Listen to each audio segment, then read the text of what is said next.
நம்ம கஸ்டமருமே கால் பண்ணாங்க. இப்ப மணி 3 ஆகுது, 4 மணிக்கு நம்ம வீட்டுக்கு வந்துருங்க, நம்ம கோயம்புத்தூர் போறோம் அப்படின்னாங்க. நம்மளும் ரெடி ஆயிட்டோம். கோயம்புத்தூர் போலாமா?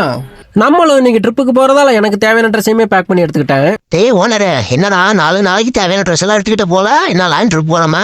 டேய் 4 நாள் ட்ரிப் இல்லடா, இன்னைக்கு போயிட்டு நாளைக்கு வந்துருவோம். இன்னைக்கு போயிட்டு நாளைக்கு வரதுக்கு எதுக்கு இந்த நாய் இம்மா பெரிய பேக்க தூக்கிட்டு வருது? வேணாண்டா சாமி, அன்னைக்கு பெங்களூர் போய் பட்டப்பாடே போதும். நானுமே ஷார்ப்பா 4 மணிக்கெல்லாம் கஸ்டமர் லொகேஷனுக்கு வந்துட்டேன். கஸ்டமரோட லக்கேஜுமே நம்மளும் கார்ல எடுத்து வச்சுட்டோம். கஸ்டமரையும் பிக்கப் பண்ணிட்டு கிளம்பியாச்சு. அந்த வேலை பெருந்துறையில இருக்க அசோசியேஷன் பெட்ரோல் பங்க்லயுமே நம்ம வண்டிக்கு தேவையான டீசலை போட்டுட்டு நம்மள அங்க இருந்து கிளம்பியாச்சு. சாயந்தரம் மணி 6 ஆயிடுச்சு. இன்னுமே இந்த சூரியன் சுட்டு இருக்கிறத நிறுத்தல. காலையில இருந்து மதியம் வரைக்கும் வெயில் போட்டு பொலந்து எடுத்துட்டு இப்ப பாருங்களேன், ஒண்ணும் தெரியாத பச்சை புள்ள மாதிரி சாயந்தரம் ஆன உடனே எப்படி சமத்த அழகா மறைய போகுது பாருங்களேன். நம்மளுமே நீலாம்பூர் வந்துட்டோம். இங்க கதிரி காலேஜ் கிட்ட ஆரம்பிக்கிற டிராபிக் நம்ம காந்திபுரம் போற வரைக்குமே டிராபிக்காவே தான் இருக்கும். கீழே போனா டிராபிக்கா இருக்குன்னு சொல்லிட்டு நான் பாலத்து மேல ஏறிட்டேன். எந்த ஒரு டிராபிக்லயும் மாட்டாம நான் ஸ்டாப்பா 10 கிலோமீட்டருக்கு நம்மளுமே ஜாலியா போலாம். அவினாசி ரோட்ல இருக்கிற இந்த ஜிடி நாயுடு மேம்பாலம் தான் தமிழ்நாட்டுல மிக நீளமான மேம்பாலம்னு சொல்லப்படுது. இந்த பாலத்துல போற எல்லா வாகனங்களுக்குமே 60 கிலோமீட்டர் வேகத்துல தான் போகணும்னு சொல்லிட்டு வேக கட்டுப்பாடுமே இருக்குது.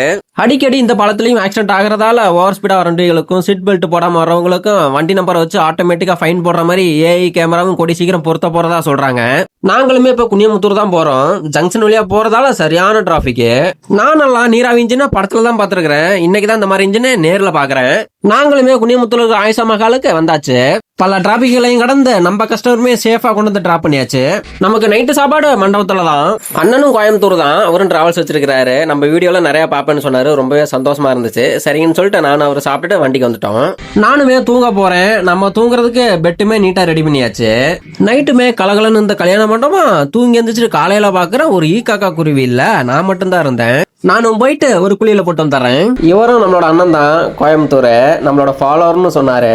இன்ஸ்டாகிராம் மட்டும் இல்லைன்னா இப்படி ஒரு நட்பு எனக்கு கிடைச்சிருக்காது. இவங்க மட்டும் இல்ல, இன்னும் கோயம்புத்தூர்ல நிறைய அண்ணங்கள் இருக்காங்க. அவங்க கிட்டலாம் நான் போன்ல தான் பேசிட்டு இருக்கேன். இன்னும் அவங்கள நான் நேர்ல சந்திக்கவே இல்லை. ஒரு நாள் அவங்களையும் நான் நேர்ல சந்திப்பேன். லஞ்ச் டைம் ஆயிடுச்சு. சரி வாங்க போய் சாப்பிடலான்ட்டு போய் பார்த்தா சரியான கூட்டம். ஒரு வழியா இடத்த புடிச்சு உட்காந்தாச்சு. நல்லா சுட சுடவே பிரியாணி கொண்டு வந்து வச்சாங்க. இஸ்லாமியர் வீட்டு ஃபங்க்ஷனு, டேஸ்ட் சொல்லாவேன்னு பிரியாணி சும்மா அட்டகாசமா இருந்துச்சு. கஸ்டமருமே சாப்பிட்டுட்டு வந்துட்டாங்க போல.